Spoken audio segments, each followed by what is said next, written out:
Сүлейменім, қарагерім, қабырғамды қайыстырған қайғының қабын арқалап жүргеніме 5 жыл болыпты. Сырт көзге арқараған арыстан көрінгеніммен, көкіректі кемірген қайғының алдында қауқарсызбын, құлыным. Сенсіз өткен 5 жылда көп нәрсе өзгерді. Ізін қалған істер табыссыз емес, жіпкетсіздер жетістікте көп.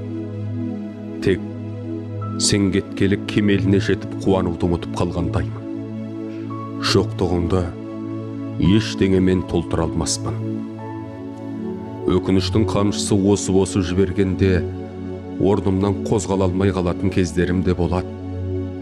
Заты еркек менің күйім осы болса, анаңның халі нешік екенін бағамдай бер. Есіміңді естісе егіліп сала береді. Уақыттан да дауа табар емес әлі күнге жанарын жастан құрғата алмай жүр. Бауырларыңа, ата-әжелеріңе де оңай болмады.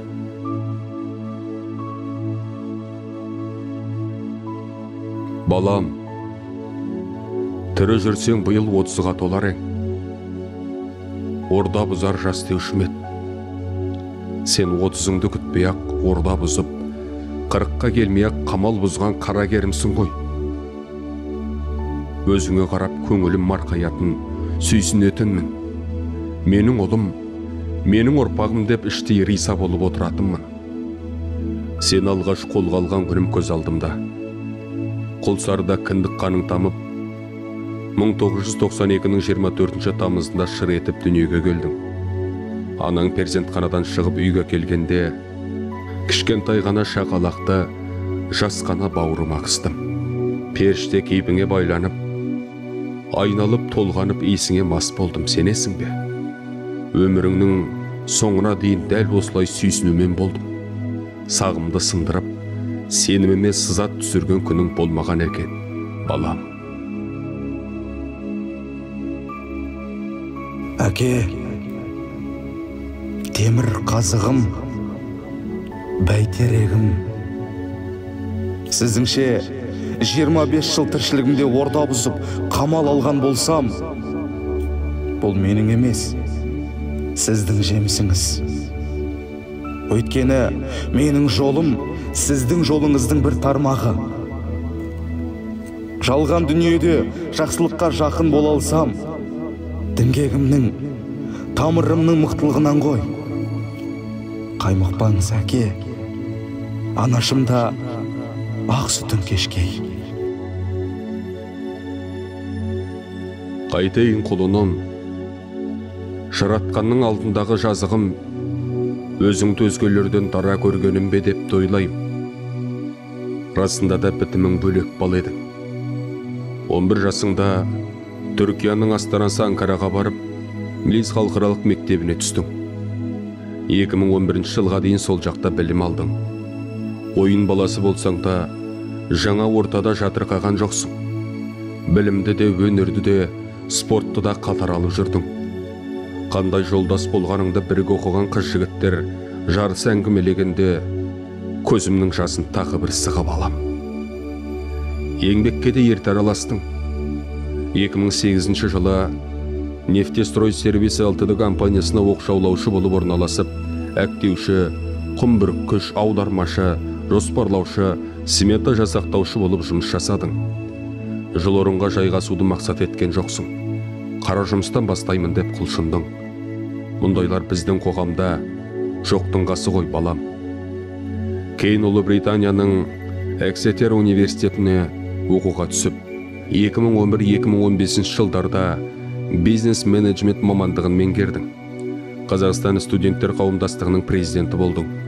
Қазақша, орысша, ағылшынша, түрікше еркін сөйлейтінсің. Тіпті кей серіктестермен телефон арқылы ағылшынша тілдескенде қазақ жігітімен сөйлесіп отырмыз деп ойламайды екен. Қашанда адам, азамат деген атқа лайық болдың.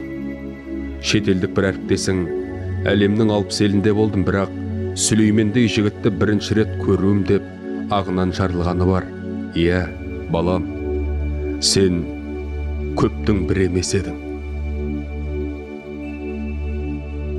2015 жылы компанияның бизнесті дамыту жөніндегі директор болып тағайындалғаныңда қызметке білек сыбана кірісіп бірден әрекетке көштің.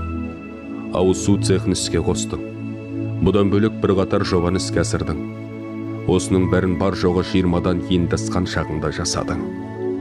Бір жылдан соң облыстағы дәулет индустриалды аймағы ірі әлеуметтік жобасына жетекші болдың. Оның аясында бүгінде өнімдері әр атыраулықтың дастарханынан табылатын дәулет нан мен осы аттас макарон цехы іске қосылды. Бәрінің басы қасында өзің жүрдің. Сол жылы үздік жас кәсіпкер номинациясын алдың. Бетон зауытының құрылысына өзің мұрындық болдың. Бірақ осынша тер төккен бастамаңның нәтижесін көру нәсіп болмады.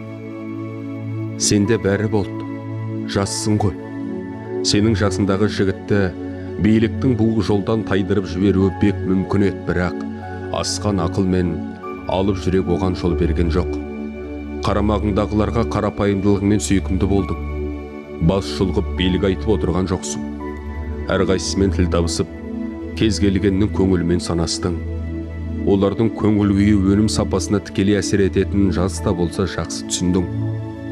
Сүлейменім ай, тірі болғаныңда ғой. Әлі талай егістің басында жаныма жалау боп жүрерім. Сен менің болашаққа деген сенімім едің. Қайтейін. Әке, сіз білесіз ғой, мен ешқашан қара басымды ойлаған емеспін. Арман мақсатымды елмен, туған жермен байланыстырдым. Шетелден жинаған тәжірибемді отандық бизнеске енгізуге күш салдым. Бәсекеге қабілетті болсақ, ешкімнен кем болмаймыз деп талпындым. Отандық бизнесті халықаралық аренаға шығарғым келді. Қазақстанда жасалған деген тауар белгісі сапаның көрсеткіші болса деп мақсат қойдым. Дүниеден өтсем де, миссиям орындалған болса, демек, бұл өмірде бекер кешпегенім. О бастан адамдарға жақсылық жасауды, игі ісімнің шарапатын көпке сездіруді көздейтінмін. Тіпті өлгеннен кейін де осылай болса дейтінмін. Сенесіз бе, әке? Ойлағаным іске асты.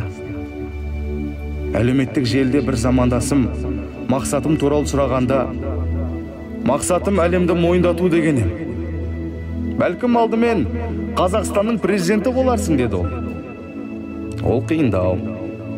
Әлемді мойындату оңайырақ деп жауап берді. Әттең, уақытым жетпеді.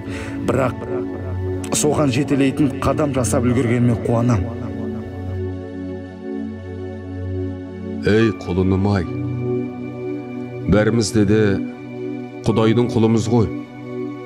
Маңдайға жазғаны осы болса, көнбегенде қайттық. Қолдан келетіні дұға бағыштау.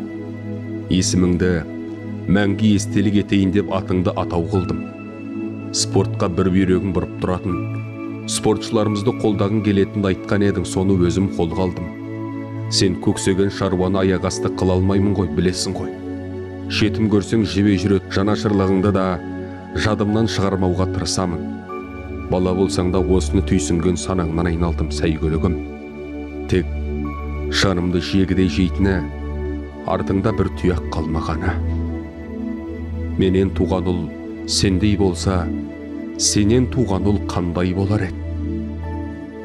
Бір жаман алдымызда жүгіріп жүрсе, жүзінен ұқсастық іздеп көңілге медет, жанға жұбаныш табар едік қой.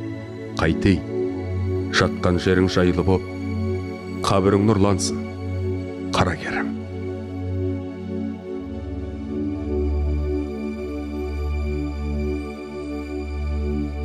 Алла жазады, адам көнеді.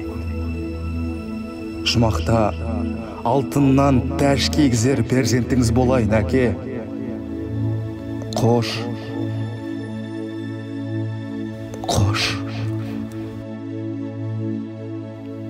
Қош.